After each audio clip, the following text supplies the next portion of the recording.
Hi, welcome back to Christine's Home Affairs. Today's mission, should you wish to accept it, is making a peg apron. So some people don't like to keep their clothes pegs on the washing line for whatever reason. They go brittle and fall apart and that sort of thing. So today we're going to do an apron that's got pockets deep enough to put your pegs into, and then you can just take that off and stick it in the laundry when you're done. So hang around and I'll show you what to do.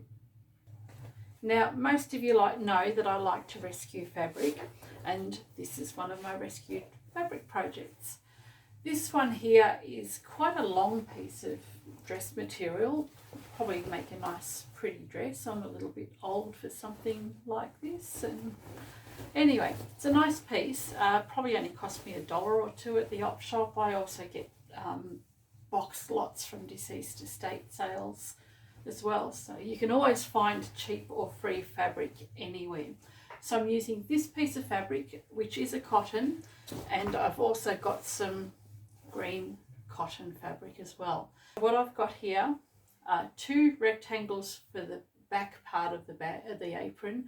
It's 17 inches by 21.5 inches, so I've got 2 of those, and exactly the same measurement for the main piece of fabric. So this is the front part of your apron.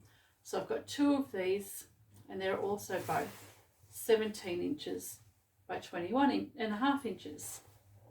Now the other thing we need is some strips for the apron ties.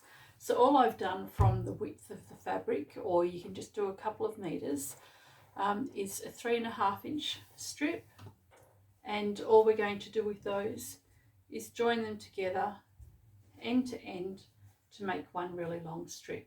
Okay, so I've got 2 strips at 3.5 inches wide. So let's get started. The first thing we want to do is take the front piece of fabric, and we'll take both of them and fold them in half.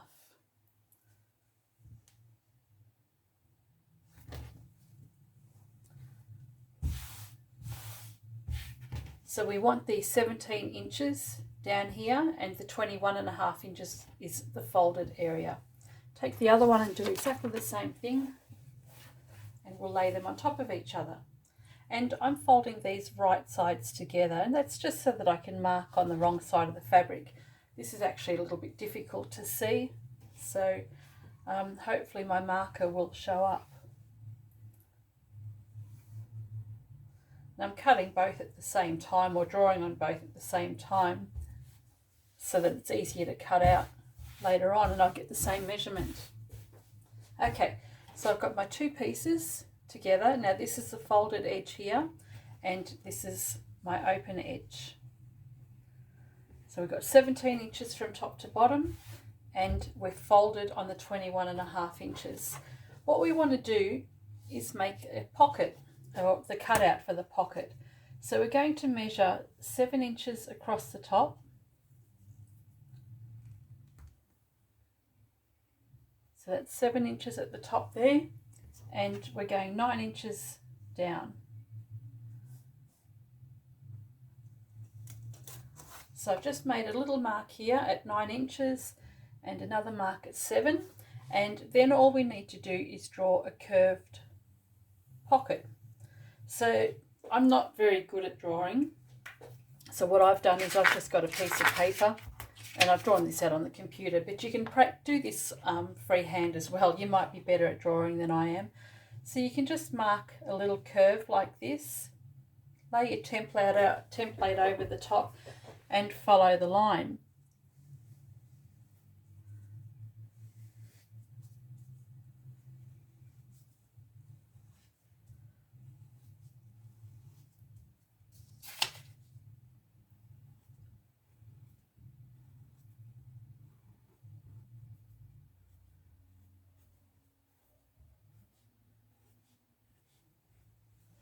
There's my curve, and that's going to be my pocket to put my hands in and grab my pegs. Now I want to pin this so that it doesn't move. We'll just pin this together so that it doesn't shift when we cut it. Now I've turned my fabric around so that the open edges are facing me, and I've just got to cut this curve out. So you should be able to see that. If you look closer, can you see that line? So we just want to cut that out.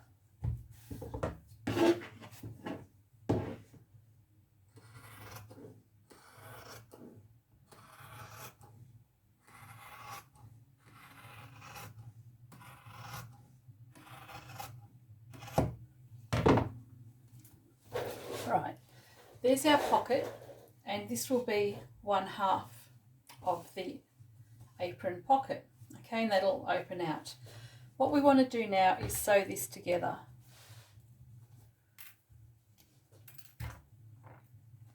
Now I'm going to put right sides together. So this is the right side of the fabric and that's the wrong side.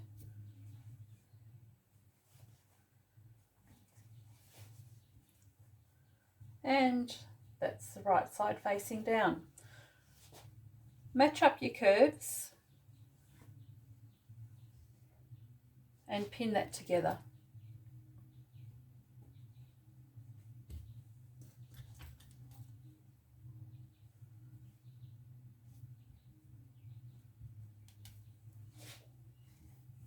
One of the other reasons why I'm lining this is because it's only a quilting cotton or a lightweight cotton. I feel with the pegs it needs a little bit more stability. So if you are using an upholstery fabric, which I do sometimes, then you'd only need to do one layer of this and one layer of the back, and perhaps you'd finish it off with a bias binding. But with this one we're going to turn it through.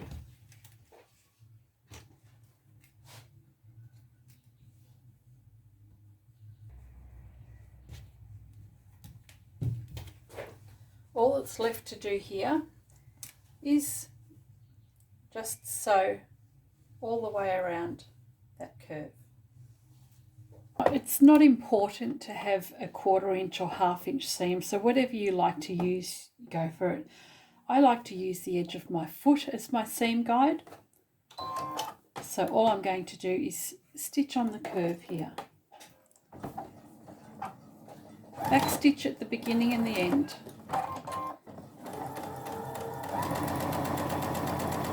And just use the edge of your foot as your seam guide, as your gauge against the fabric.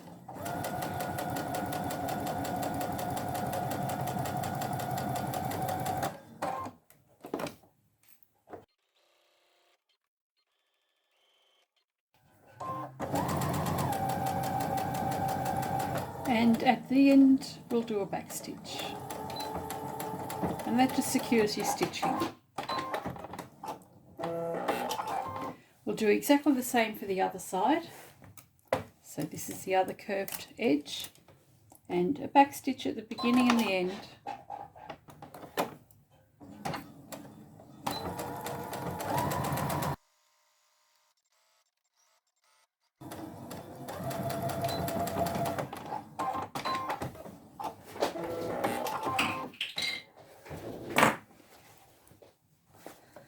Now that we've done our curved edge, what we need to do is clip the edges, because we've got to turn this fabric through.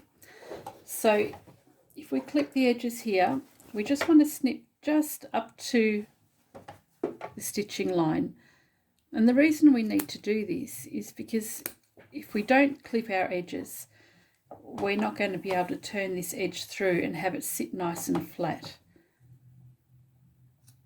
So just snip all the way across, and we'll do this on both sides.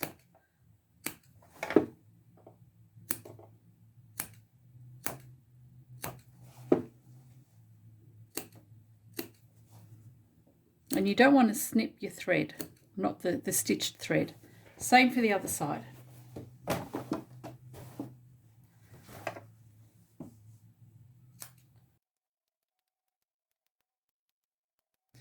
And what we're going to do now is turn this through and give it a good press, and then we can top stitch it. Now that we've gone and stitched this all the way around and we've clipped the edges, we'll turn this through.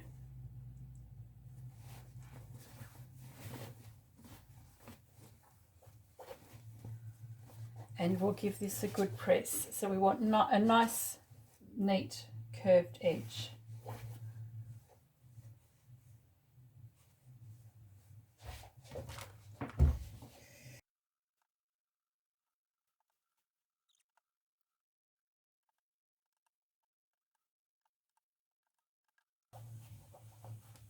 Now that we've got our edges nicely pressed, you can see that it's a really, really nice curve.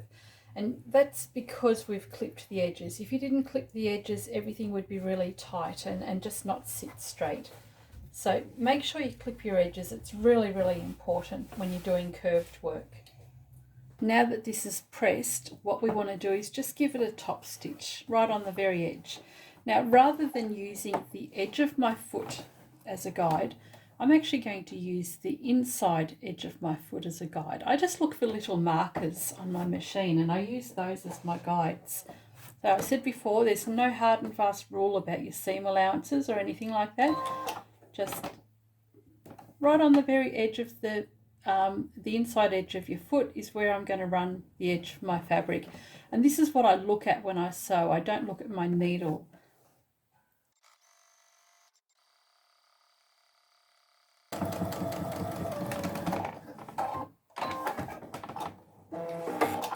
There's no need to backstitch at the beginning and end of this because this is all going to be hidden later on when you do your back piece of fabric.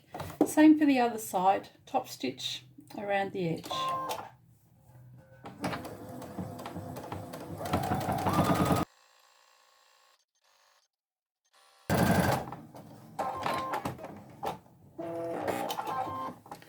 Now we can get on to the main body. Now that we've top stitched our curved edges, we need one piece of our back fabric, the back part of the apron. So just get one for the moment, and we're going to lay this directly over the top.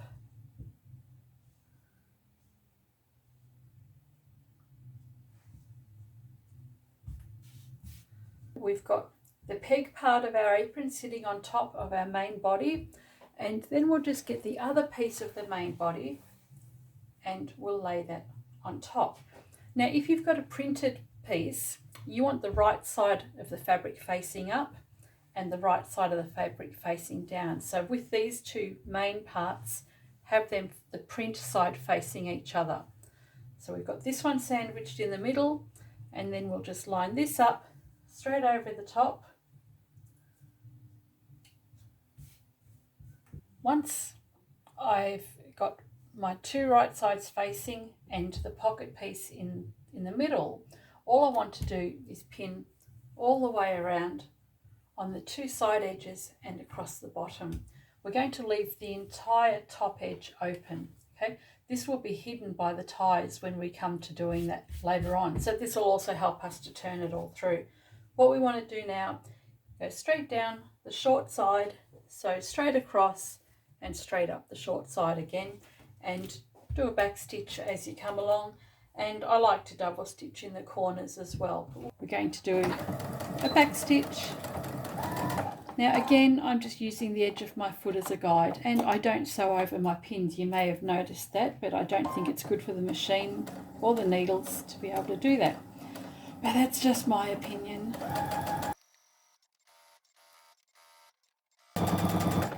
Now as I come up to the corner, I'm going to do a back stitch. I just like to secure my corners, turn it around, do a couple of stitches forward and a couple of stitches back, and then I can go again.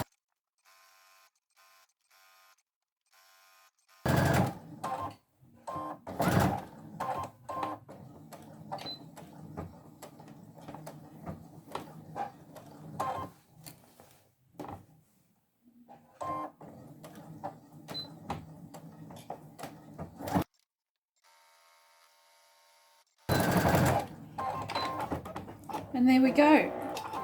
All the layers are nicely secured together. We'll turn this through and give it a press. Before we turn it through, what we want to do is just clip the edge a little bit. So just on the bottom edge here, cut close to the corner,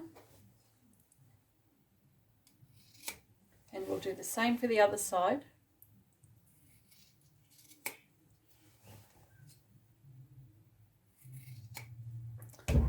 So we've just got it cut close to the corner like that on both your edges.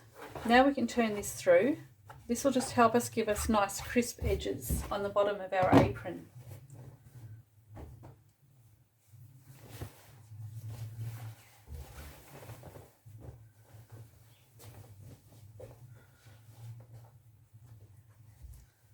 So it's starting to take shape. Poke your corners out.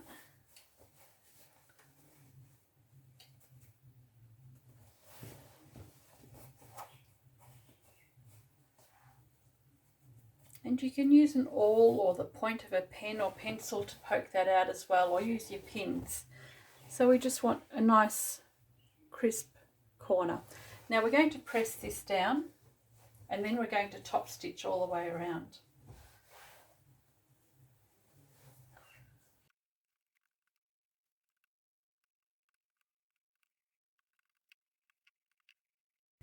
You'll notice that I've taken quite a bit of care to press my work. And you know that I make everything to sell as well. So what I want to do is make sure my work looks really professional, and pressing your work as you go gives you that professional look. So if I don't go and iron any of these fabrics, they're just not going to look that nice at all. I'm just going to pin this in place up here, and it's almost ready for the ties. What I want to do now is top stitch all the way down, all the way across, and up to the side again. I've already done this. We did this in our first step. Now it's up to you if you want to change your thread to match this. I'm not going to. I'm just going to go straight down with the green thread and all the way across. I've done a top stitch all the way down, all the way across the bottom edge and back up the side. And that just helps everything stay in place and gives it a bit of a decorative look as well. You can always go and use an heirloom stitch that you might have on your machine, just as a little bit of an embellishment around here too. The only thing we have left to do now, excuse the sun there, is put a band around the waist. So we'll get onto that now. If your fabric is a printed fabric, you're just going to put right sides together like this.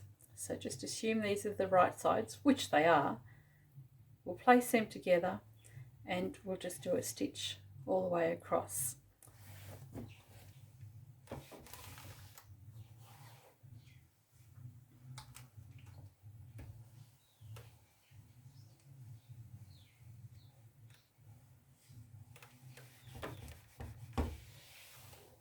Once we've got to the end of the tie, we've pressed both our long edges over. Open it out and just fold the corner down on both sides. So just fold it down like that. Give it a press and then press that down again. What we want to do after that is just fold this over. So it looks like a little envelope.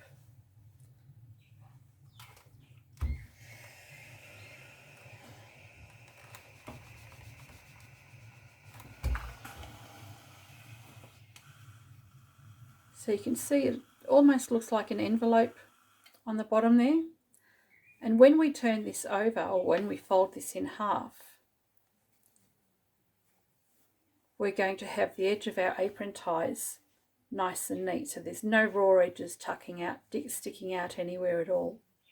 Okay, so fold your long edges first, fold your triangles over, give it a press, and then fold the edge over and give it another press. Back to the other end, and I've got both sides pressed down. Okay, so I'm just going to show you again what to do. We've got both sides pressed down.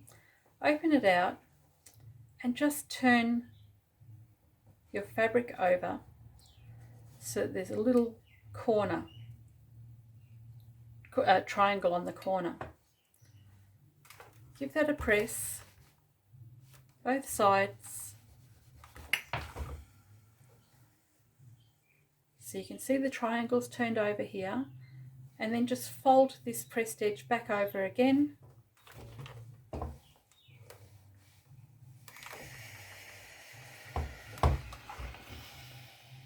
And then we want to turn the edge of your fabric over.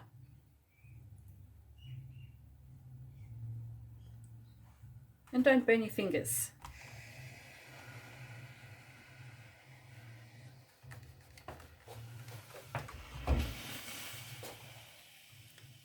There we go. Now what we're going to do is fold it together, wrong sides facing, which will hide our raw edges. And we're going to press this all the way down.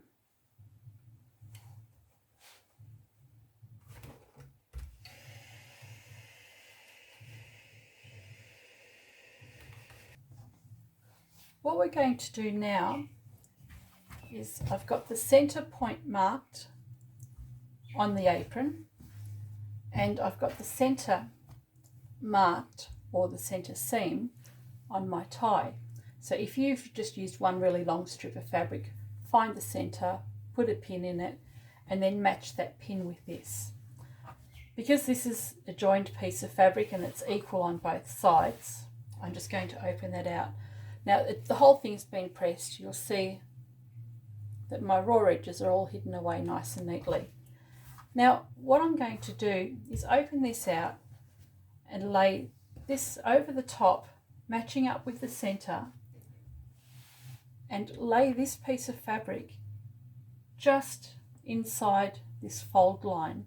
So I actually want to have that good inch or so encased. Just gives a little bit more stability to the waistband. You know, some waistbands get really, really floppy. By having those extra layers of fabric there, it's going to stop it from creasing up as much. So just for a little bit of extra stability, that's just sitting in there nicely. Fold that over, and we're going to stitch everything down. So we want to pin this down. And when we sew, we want to make sure that these edges that have been ironed together kind of meet up with each other underneath. So we'll go and pin this down. Now I've got this pinned and it's caught on both sides. So theory is that when I sew along here, it's going to pick up the fabric on the other side. Because we've pressed this, everything should work out well. And we're basically just going to be doing a top stitch. So if we come in a few mil from the edge, that's going to give us plenty of leeway. I like, when I'm doing my aprons, I like to actually secure the apron band down, and then I'll continue on and around. So what I'm going to do now is start from here and sew down and all the way to the other edge. Let's go to the machine. Okay, we're on the home stretch. So as I've said, I like to start from the edge of the apron. Now, because I'm going to use this side edge here as my seam guide this time, I don't want to use the edge of my foot here, but I am going to use the inside edge of this part of the foot as my guide.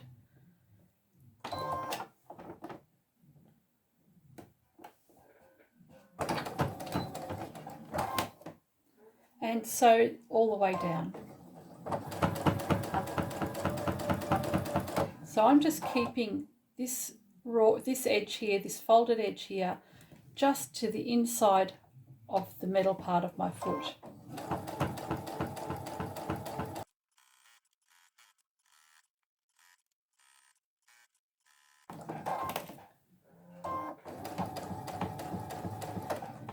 Now I've got to the other edge of the apron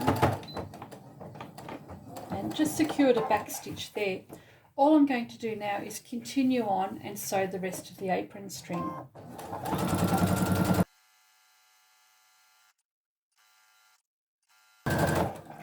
And when I get to the end, I'll just come close to the edge, turn it around,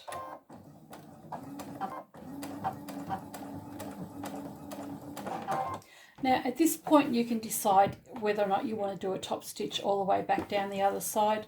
I don't, so I'm just going to finish my work here.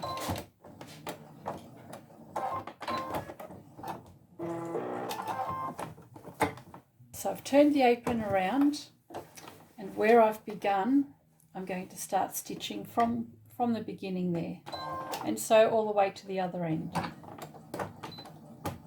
And on this side, I'm just using the inside edge of my foot as the guide again.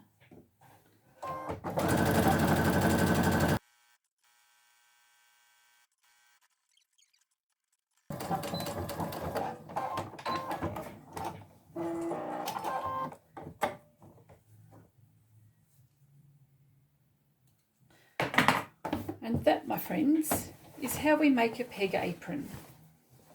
So here we go. We've got one pretty green peg apron. So there's enough room here for you to fit a bucket load of pegs. So here we go. Just stick them in, drop them down, and you can find them wherever you like. Now, sometimes people might actually like to have a seam down the centre, so you don't actually want to be able to put your hand all the way through. I actually think it's a better idea to leave the whole thing open so you can find your pegs wherever they are. If you want to, you can actually just find the centre point and stitch down all the way from the top all the way down to the bottom, and then you can have a pocket divider. You might actually choose to have something else in one of your pockets as well, and then you might find that's useful. But for me, having the pegs floating around on either side of the apron really doesn't matter. Yeah, so there you go. I hope you've enjoyed this project. It's a really, really simple one to make. It's a great beginner's project. It's a great one for market stalls, so if you decide you want to make these for the market or you sell them in your shop, easy, no pattern, no patent. And yeah, so the ties are a good length. Okay. See you in my next home affair.